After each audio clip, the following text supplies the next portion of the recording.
Hoje eu vou falar um pouco do contexto histórico das vacinas. Vale ressaltar que eu não sou médica infectologista, eu não sou especialista, não estou aqui para abordar qual é a vacina mais eficaz do Covid, mas eu acho que como profissional de saúde, todos nós devemos abordar esse tema e esclarecer a população, porque a gente vê a veiculação de várias fake news, notícias que querem assustar a população e desestimular as campanhas de vacinação, não só de coronavírus, mas de outras vacinas também. Então, eu resolvi fazer um breve histórico de como as vacinas surgiram. Então, essa discussão, ela começou no século XVIII, quando, principalmente, China, alguns países asiáticos viram que quem adquiria formas brandas da doença, de algumas doenças, principalmente varíola, não contraíam a forma grave da doença. A varíola era uma doença que assolava o mundo naquela época, também causada por um vírus, que quem se contaminava tinha casos graves em até 20, às vezes 40% dos casos. Então, realmente era um problema de saúde pública da época.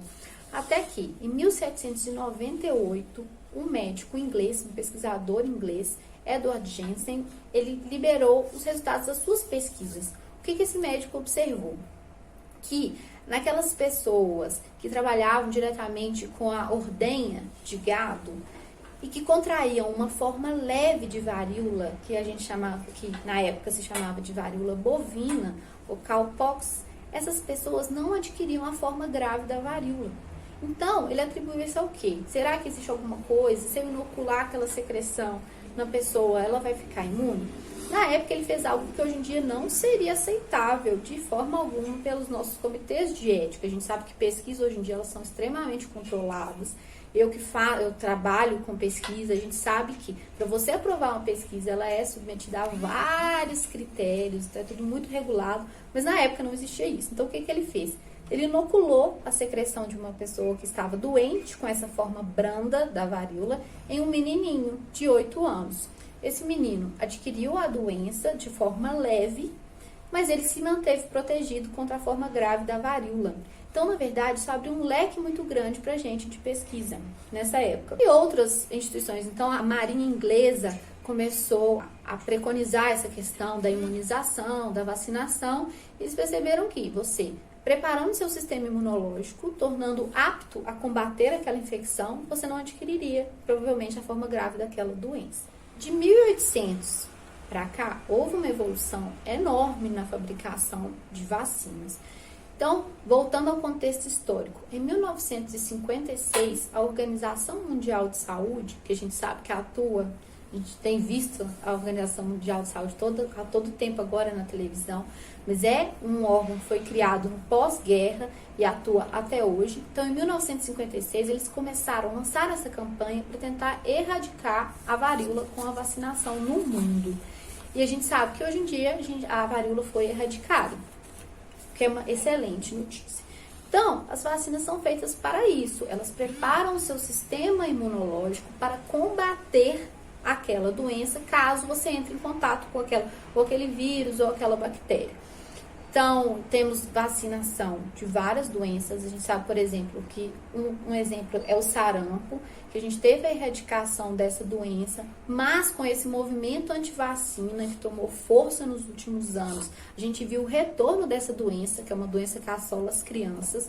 E isso não pode acontecer. Uma doença que já estava praticamente extinta, né, que a gente fala erradicada, essa doença retorna e aí causa um mal nas nossas crianças. Então, qual que é o objetivo da vacinação? É você vacinar o maior número de pessoas possível para proteger não somente aquele indivíduo, mas toda a comunidade. Então, quanto maior o número de pessoas vacinadas, melhor para todos.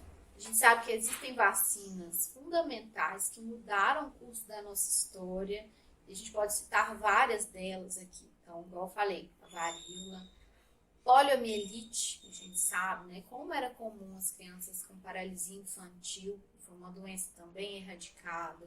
Então, a gente tem também hepatite B, uma vacina que foi agora, há pouco tempo que entrou no calendário de vacina, é a do HPV.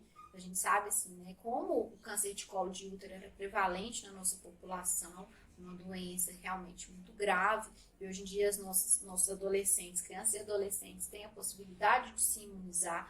Então, a vacina, gente, não é o vilão da história. A vacina nos ajuda e tem nos ajudado ao longo da história a combater várias doenças infecciosas que hoje em dia poderiam nos prejudicar. Então, não é um tema novo, já é um tema bem antigo, igual eu falei, desde o século XVIII elas estão aí. E a gente tem aprimorado a fabricação e aumentado o leque de doenças que a gente pode tratar com essas vacinas. É só a criança que precisa vacinar? A gente sabe, né, que aqui no Brasil a gente tem um dos maiores programas de vacinação do mundo, que é bem estruturado, bem organizado, oferecido pelo SUS. A gente tem que reconhecer o lado bom do nosso sistema de saúde. E as crianças geralmente são o foco, as crianças e os idosos. Então, até 5 anos a criança vai lá, recebe várias doses de vacina, os idosos também. Mas e o adulto? O adulto precisa vacinar? Precisa vacinar. Eu tive essa discussão com meu marido, que não é médico. Há poucos dias, peguei o cartão de vacinação dele, estava todo atrasado. Tem que vacinar, gente. Algumas vacinas a gente tem que fazer um reforço de 10 em 10 anos. Então, é importante você sempre levar, ir lá, atualizar o cartão de vacina. É muito importante. Então, por exemplo, eu tive a experiência de ter que ser vacinada.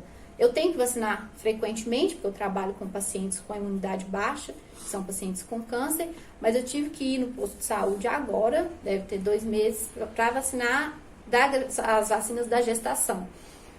E meu marido teve que ir também. Então, a gente teve uma experiência muito positiva, ele adorou, a profissional extremamente capacitada, explicou tudo para ele. Então, a gente tem que conversar realmente sobre esse tema.